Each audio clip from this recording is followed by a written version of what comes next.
traditsioonide kogumise aeg, siis selleks, et see kõik saaks need toredad meenutused ja mälestused siit ka meile jäädvustatud, me lihtsalt räägime selle mikrofoniga. Täna on selline tõeliselt ainulaadne võimalus, et meil on külla tulnud meie hästi-hästi pika, ütleme, üks esimesi, võib-olla Elleri kooli, see oli Tartu kõrgema muusikakooli vilistlasi, kes astus siia kooli sisse 70 aastat tagasi. Ja seetõttu see õhtu siis oli kord 70 aastat tagasi. Ja olgu see siis täna siin selline salonglik, olgu ta selline kontaktne, olgu see selline vahetu, kus tänane soovikontsert on meie külalise enda poolt valitud ja põimigu see siis enda sisse veel mitmeid väikseid ja suuremaid kilde sellest toredast koolielust, millega on väga-väga paljud siin täna ka seotud olnud või seotud tänasel päeval. Ja annan siit kohe Eerikesele sõna üle, et ta saaks alustada. Armas on näha teid siin armsas saalis ja mis ma ütlen, ma astusin 70 aastat tagasi Tartu kõrgemasse muusikakooli. Aga ma sain õppida seal ainult 6 aastat, sest siis mu vanemad lahkusid ja mina läksin ise Tallinna edasi. Nii et sellest kõigest me räägime vähe aja pärast. Aga esialgu ma alustaksin siis klaverimänguga ja räägiks, miks mu kava on just selline, nagu ta on. Selleks on 2 põhjust. Ja ma nägin Artur Rubinsteinist saadet, kus ta oli kusagil ka üle 80 kõvasti. Ütles, nüüd ma mängin neid lugusid, mida mul on lihtne mängida ja mida teil on mõnus kuulata. Ma enam suuri sonaate punnitama ei hakka. Ja ma saan sellest väga hästi aru. Teised olid muusikakooli õpetajad, kes ütlesid, et tulevad meie juurde harjutama oma suuri sonaate. Ja lapsed kuulavad ilusasti, aga see on ikka raske. Kas sa ei tahaks mängida niisugust muusikat, mida me juba teame, tunneme ja armastame? No siis ma paningi siia, nagu te näete, kirja, sinna kuulusid veel üks ja teine asi. Aga täna, kuna see esinemine tuli mul kas 10 päeva või 2 nädalat tagasi, ma sain teada. Ja ilus 4-kuine ilus suvi. Sel ajal oli kõike muud teha mere ääres, kui klaverit puudutada. Nii et siis ma tegin seekord selle kontserti oma soovide järgi. Aga ma alustaksin kõigepealt mängiksin teile 3 väikest Scarlatti sonaati. See muusika peab selle imelise klaveriga kokku sobima ja ma saan siis ka selle klaveriga nagu ise tuttavaks. Ja teiseks ma mängin Mozarti C-dur sonaadi ja 3. Beethoveni kuukliste sonaadi. Peale seda siis me võime jälle rääkida.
nüüd ma olen väga suure hea meelega ka tihti jälle Tartus. Üks on minu armas lapselaps, kes on ka Elleri koolipida. Mis ma räägin? Sündisin Tartus 34. aastal. Nimeks oli mul Eevi Torpats, tugeva teega ja Essiga, mitte Torpat. Aga no eks ta sealt nädusliskilt oli ka tulnud. Ja klaveri taga ma hakkasin mängima ikka, nii kaua kui ma mäletan. See harjutamine eriti ei meeldi, ma rohkem mängima. Aga 9-aastaselt enne seda ma olin õppinud 2 imelise õpetaja juures. Üks neist Tamara Kaseorg, see oli erakordselt ilus naine. Abielus saksa ohvitserid ja läks siit ära. Ja siis ma leidsin meie Heljo Sepaga ühise armastatud õpetaja Emilia Tederkuusek, kelle juures mul õnnestus õppida ka nii kaua, kui tema läks ka sõjavägenikuna sitmine. No ja siis ma astusingi sellesse muusikakooli. Kui te tahate midagi küsida, mis mul sellest rääkida on, siis küsida. Ei taha küsida. No, see oli jah, 6 aastat kestis või 7. Siis vahepeal mul läks see klaverimängu isu täiesti ära. Aga Tallinnas siis Järvesaare juures ja tuli jälle tagasi. Siin oli mu õpetaja Sirga Kaudu, aga tema läks ka Tallinnasse ja mu õed ma nii head suhted ei olnud, ma ei olnud nii väga tsirrihmanirlik laps. Tahtsin ise teha paljusid asju. Tahate midagi? Vilhelm Tiltik ka mäletad? Kuidas? Vilhelm Tiltik, mäletad?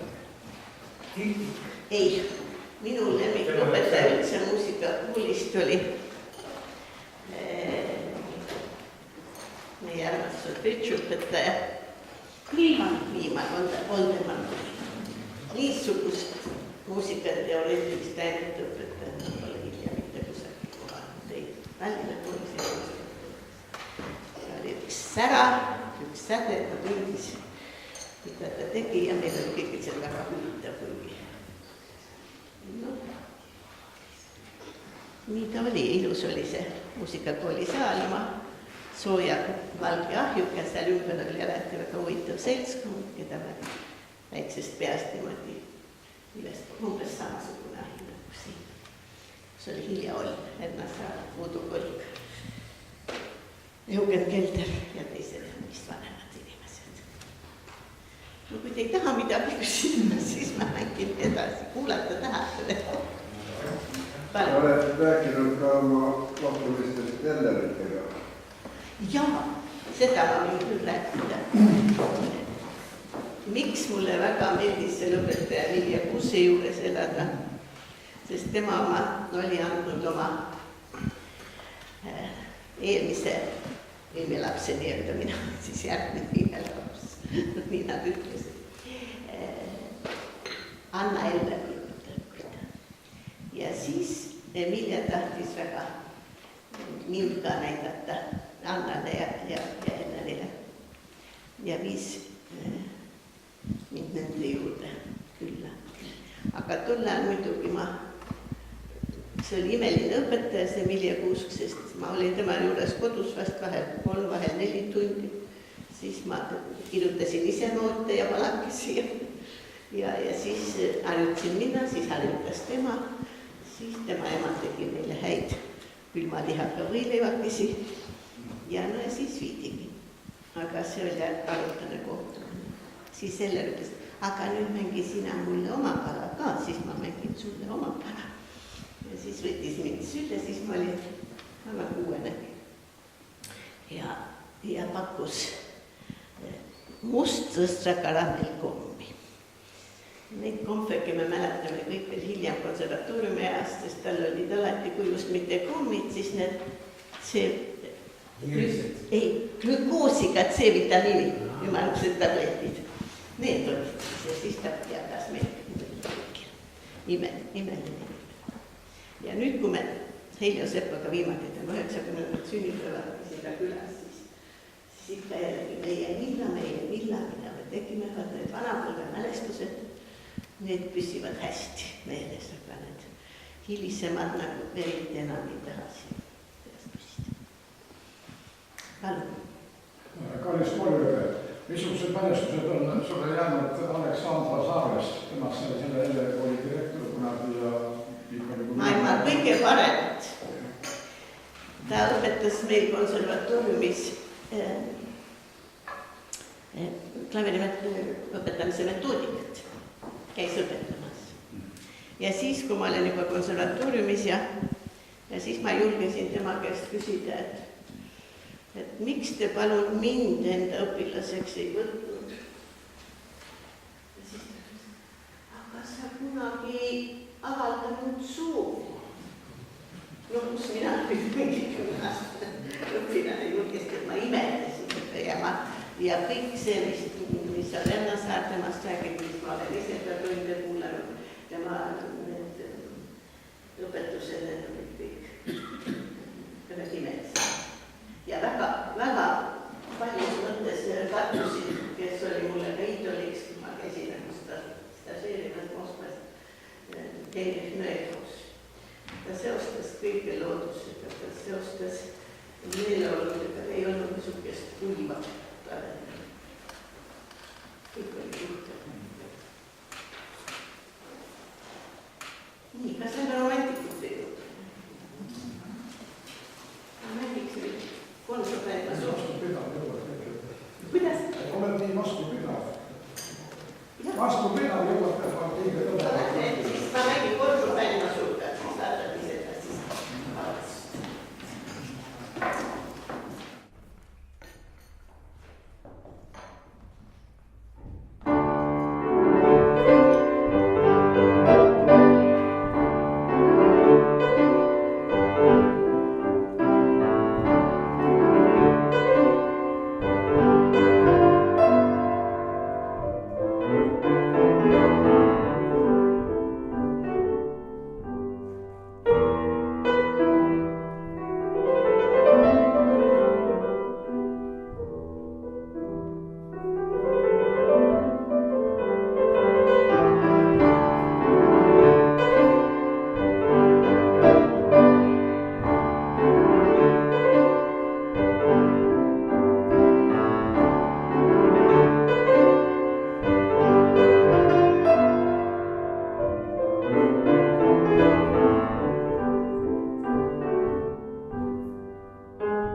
Kas te õppisite solisti suunal või tegelite ka ansambli meelega? Kõike kolme. Ja kes need ansambli õpetajad siis on?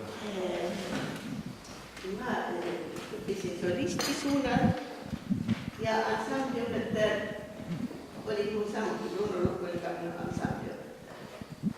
Aga siis oli veel niisugune aine nagu saateklass. Seda õpetas meile Saves on minu armas õpingukaaslane Mare Bergman.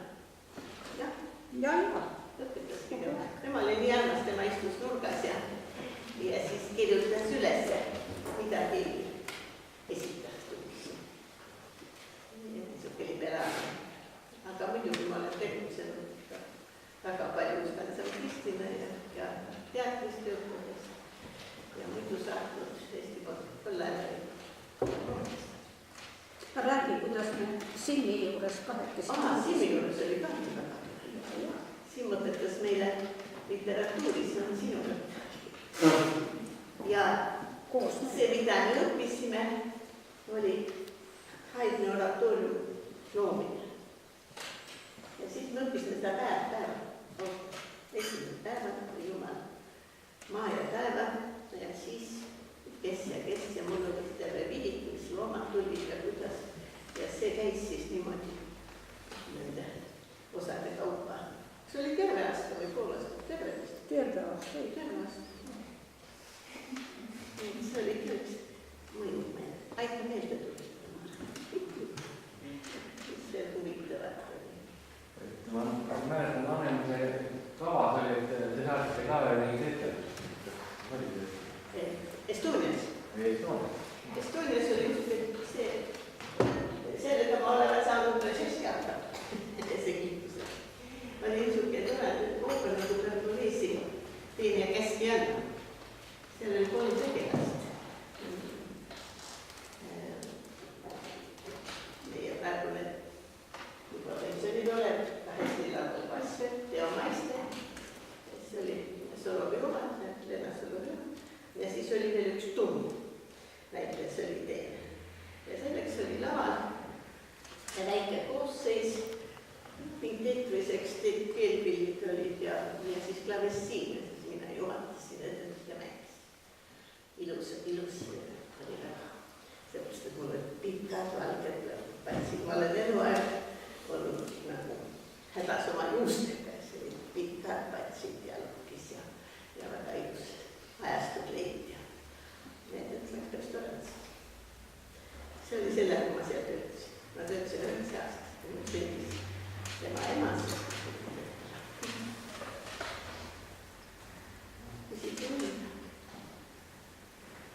Mis on sellest Ross-Järva triost kõige rohkem meelde jäänud? Sellest on kõige rohkem meelde jäänud Agu Kutt,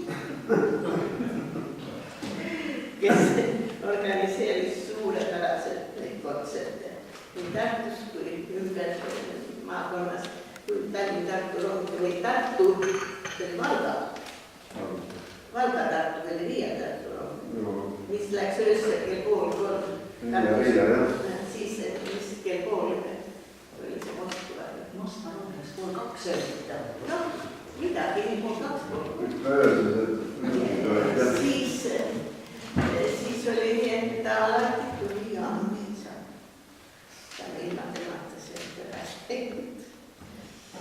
Tähendab oleks läinud küll, arutame järgmist aega. Ja siis oli veel neil toredad reisid olid kvartett, Talumäe kvartett, kus ma siis ka nägin klaverilugusid. Niisuguse reisi oli küll. Olid Tšeljabinskid ja olid Moskvad. Üks tore lugu oli Moskvas ja dekaadil mingisuguse. Ja ma ei tea, lavastaja oli muuseas Uudo Väikot. Mõtles välja niisuguse loo, et 2 klaverit mängivad siis kapi mõõkade tagumist ja veel ühte kapilugu. Ja need olid siis Jõuger Kelder ja mina. Ja mängime, mina mängin, kui ma vaatan, aga see oli pöörklava. Ja klaver ei olnud kinnitatud. Klaver sõitis mul alt. See oli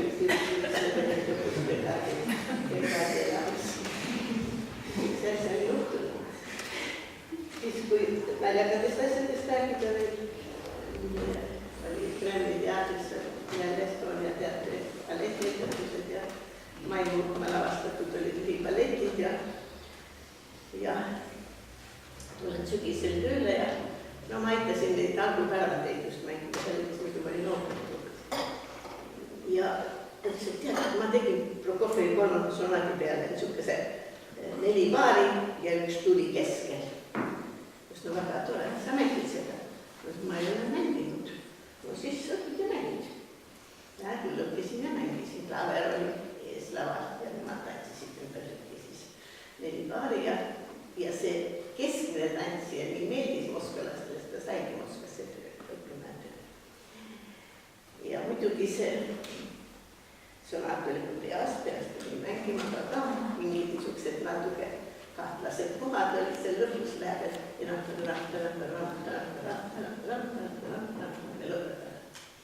ja mina ei osanud selle lõpu peale minna, kuna ma olin nii paanikas, siis ma mängisin vaata muld ja Väino Arv ja siis tantsis ka.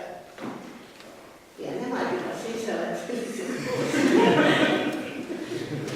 Ja Väino oli mul. Lõpp.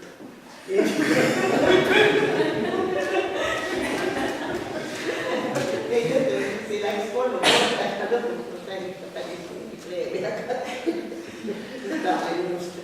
Või ballettinimist oli arvutuselt hea kokkuhoidlusega ja hästi tampust. Jutalist tuli läks ja meil vaadanud. 2 niisugust Moskva nüansikest, mis asjad ütlema. Siis istusin veel banketil meie kultuuriministri kõrval, mis oli Furtsev. Hammer oli väga heades suhetes ja panin tema kõrval istuma.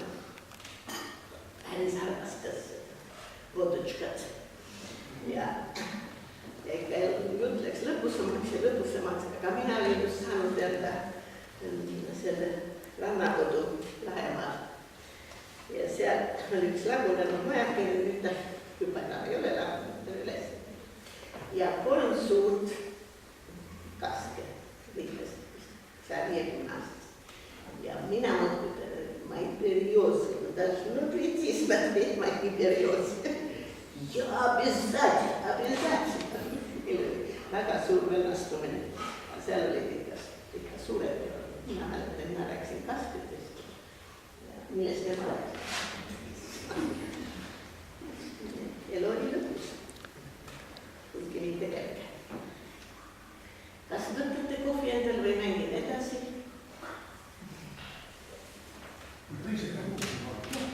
Ei, mina ei võtta, mina mängiks teile. Need olid ilusad lood. Aga nüüd ma mängiks teile ajas. Ramanjum. Vastame pärast. Aga ei, ma mängin praegu mis ma mängin tublit. Mis ei ole ilus. Aga mis on karakter ja mis vastab selle 44. aasta sõja suvele, kui Kiigeplatsile või Viljapõllule tuli Saksa Vene tankid ükskõik. Minu maja sai pihta Saksa lendurid. Sõda elus. Ja tema siis läksid minema ja siis tema hinges ilmselt oli see mälestus selle sütika 4 rahvaviisi minu kodumaalt. Ma mängin neist 2 siis. Valtsvariatsioonidega ja Viljapeksu laul, nii et siin te kuulete, kui see ilus laul katkeb ja sellest jääb kas ainult mälestus või teise palagu niisugused kirikukellade palun. Ma ei tea, kas sest on palagu.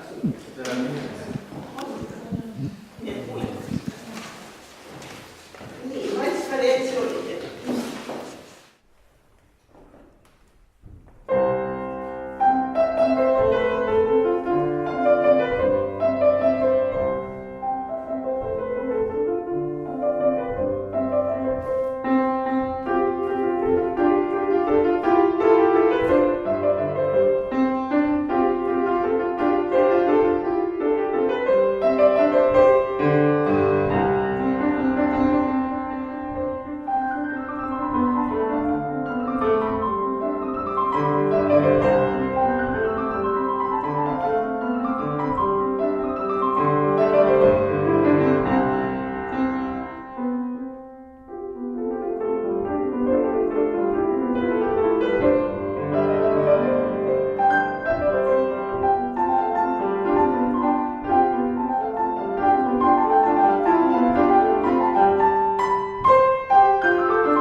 vilja. see on imelik pealkiri, vilja tegemise laul. on kas viljapeks või viljakoristus, noh, mis ta on, ma arvan, viljapeks.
Istu maha. Mare, ma ei mängi kurvad. Ei mängi.